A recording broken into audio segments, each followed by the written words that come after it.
പെൺമക്കൾ അത് അള്ളാഹു നമുക്ക് നൽകിയിരിക്കുന്ന ഒരു വലിയ അനുഗ്രഹമാണ്.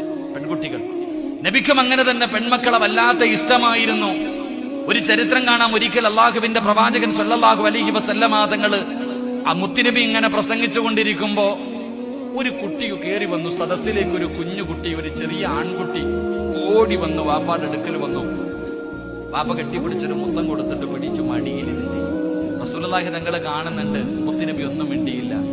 വാപ്പ തന്റെ പൊന്നും കയറി വന്നപ്പോ കെട്ടിപ്പിടിച്ച് മുത്തം കൊടുത്തു. ഇപ്പൊ വഴുത കെട്ടോണ്ടിരിക്കണ, അപ്പുറത്തിരിക്കണ ഉമ്മാടെ മടിയിലിരിക്കണ കുഞ്ഞു ഓടി വന്ന നിങ്ങൾ ചെയ്യും, സ്നേഹമുള്ള വാപ്പമാര് ചെയ്യും. മുത്തം കൊടുത്തിട്ട് പിടിച്ച് മടിയിലിരുത്തും. റസൂലുള്ളാഹി തങ്ങളൊന്നും മിണ്ടിയില്ല. കുറച്ചു കഴിഞ്ഞപ്പോ ഒരു പെൺകുട്ടി കയറി വന്നു. അതേ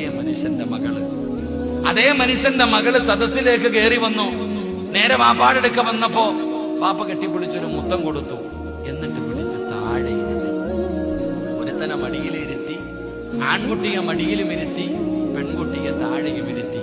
മുത്തുനബി പ്രസംഗം നിർത്തിയിട്ട് പറഞ്ഞു, ഒന്നി ആ താഴെ ഇരിക്കണ മോളെ കയറ്റി മടിയിലിരുത്ത്, ഇല്ലെങ്കിൽ മടിയിലിരിക്കുന്നവനെ താഴെ ഇരുത്തുന്ന നബി മുഹമ്മദ് മുസ്തഫ സല്ലല്ലാഹു അലൈഹി വസല്ലമ തങ്ങൾക്ക് അങ്ങോട്ട് പിടിച്ചില്ല. ആ പെൺകുട്ടിയെ പിടിച്ച് താഴെ ഇരുത്തിയപ്പോ പ്രവാചകൻ പറഞ്ഞു, നീതിയല്ല, ഒന്നിയില് രണ്ടെണ്ണത്തിനെയും താഴെ ഇരുത്ത്, അല്ലെങ്കിൽ താഴെ ഇരിക്കുന്ന പൊന്നുമോളെ കയറ്റി മടിയിലിരുത്ത്.